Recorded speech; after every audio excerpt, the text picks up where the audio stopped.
I'm going to say it right now. I'm going to give you $10 of Venmo money or Starbucks card, whatever you prefer, if you can, first person to come up to me and say this.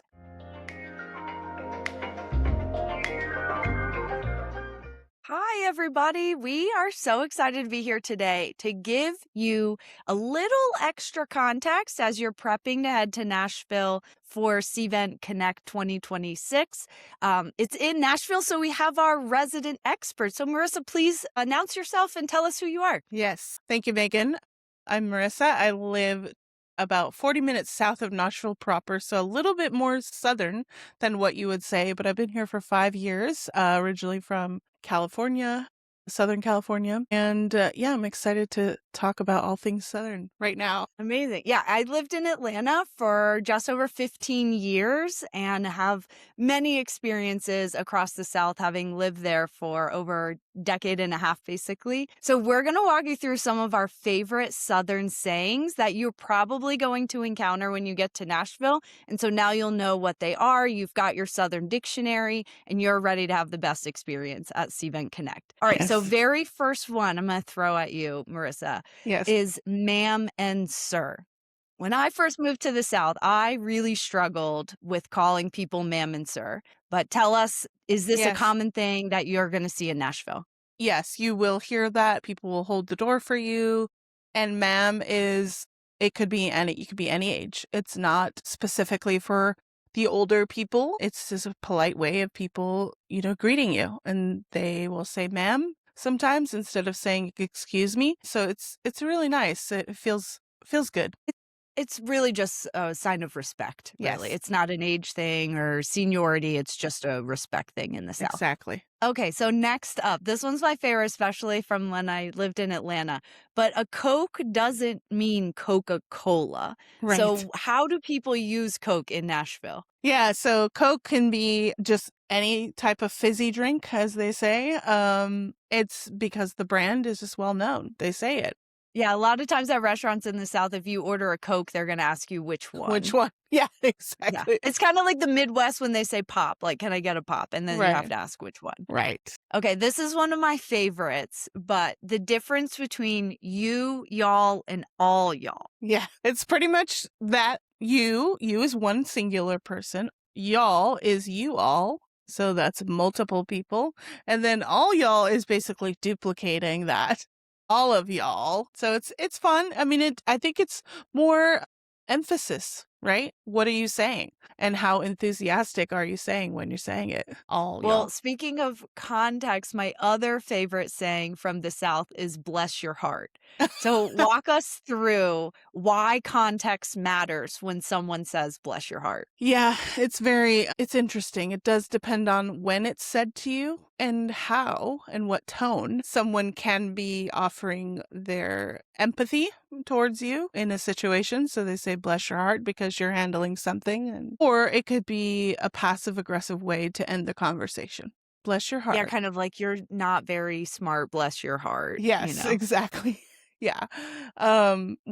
It's happened in multiple time in scenarios where you see it maybe online, but just try not to take it too much to heart and understand the context of when it's being said. Okay, this one's maybe not so much Nashville, but we get it here in Montana, and I know it's big in Texas and like cowboy country, but all hat, no cattle. Yeah, that is the Southern version of fake it till you make it, right? You've got it, you're just words, no action. Basically, that is what it means. And I haven't heard it too much, thankfully. I guess maybe I'm not around those people much. Yeah, it's a very cowboy thing. It's definitely a cowboy one. Yeah. These are next to are a little fun. Don't be ugly, quit being ugly, and hush your mouth. Yes. That is just a polite way of, how you're acting is ugly. And not unkind. Like it's unkind. Yes. Not in a physical way. It's more so like you're whatever you're projecting is definitely an unkind, just not something you should do. Don't be ugly. You're not being very nice. You're just not being nice. My college roommate used this saying quite a bit. We went to school in South Georgia, and she would tell people all the time, quit being ugly. Yes. And hush your mouth is just a very polite way to tell someone to shut up. Yes. I mean, how do you argue with that? Someone says, hush your mouth.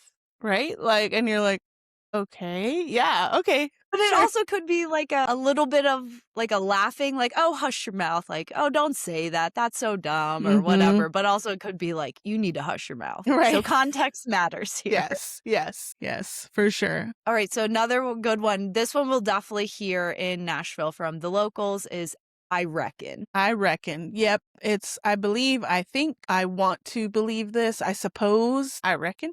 And usually it's not in the beginning of a sentence, it's at the end. So they'll say a statement and then say, like, the weather's nice, I reckon. So it's backwards. It is a little backwards. Okay. Another one we'll probably hear over yonder. Yes, that's kind of easy to understand. It's just over there, or way over there. The distance doesn't matter. That's all relative. Like if it's Yes. over yonder, it might be across the street. It Mhm. also might be 300 miles away. It doesn't Yes, matter. that is true. This one's good. We're definitely gonna hear this one. Fixin'. Fixin'. Yes, I'm going to, basically. I'm fixin' to walk down the street and see my friend, I reckon. But let's not confuse that with fixings. If you go Right. to a barbecue restaurant, they're going to say, what fixings do you want with your barbecue? What sides, what Mhm. sauces, what toppings? That is a different fixings than fixin' to, which is I'm about Yes. to do something. I'm Yes. about to go get some barbecue with fixins. Yes. I'm about to go somewhere. I'm about to do something. I'm fixin' to. Yes. Fixin' to.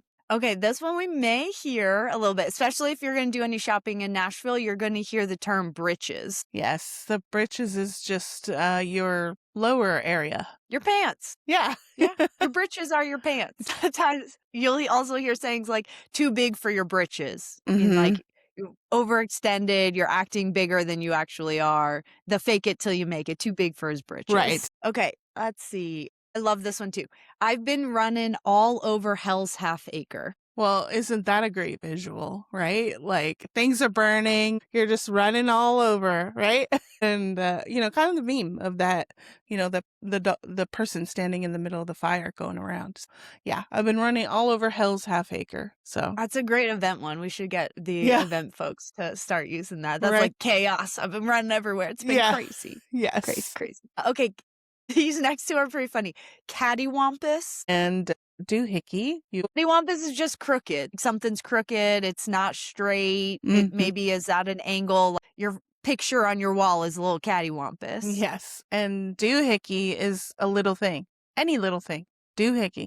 So it could be the button on your shirt, or it could be the little tchotchke that you got at the exhibitor tables. So you'll probably see, hopefully not too many like silly doohickeys are at the Sure. show.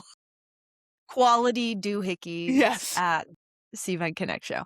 Yes. Fit to be tied. Fit to be tied. Imagine if you need to be restrained. So that's where this comes from. You're angry, you are furious, and someone needs to hold you back so that you're being tied back, basically. So I'm fit to be tied. So I'm ready. You'll also hear a lot of moms say like, oh, they're throwing a fit. That's like having Yes. a temper tantrum. Yes, yes. Okay, I'm going to give extra credit to anyone who can use this next one with us at a reception at Yes. Cvent Connect. So I've heard it two ways. I've heard my back teeth are floating or my eyeballs are floating. I will give here, I'm going to say it right now. I'm going to give you $10 of Venmo money or Starbucks card, whatever you prefer, if you can, first person to come up to me and say this. And what okay? does it mean? It means it's a very strong urge that you need to pee. So, need to use the loo, needs to use the toilet. So, are your back teeth are floating or your eyeballs are floating. So, whoever can come up to us and We'll give you $10. yeah.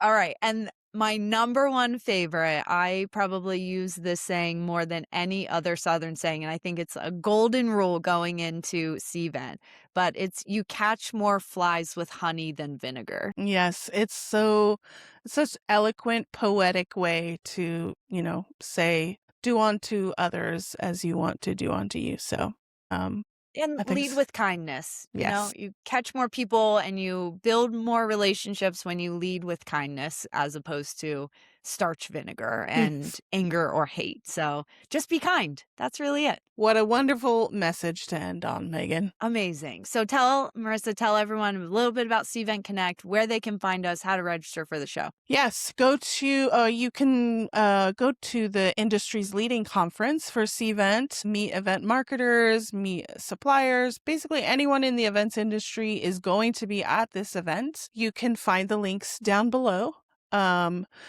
And search Cvent Connect 2026 and you'll find the way. We also have a virtual option for people, or they do, so you can join us virtually as well. And Marissa and I will both be there. We're excited to be in Nashville in July, and we hope you'll join us there. See y'all later. Bye, y'all.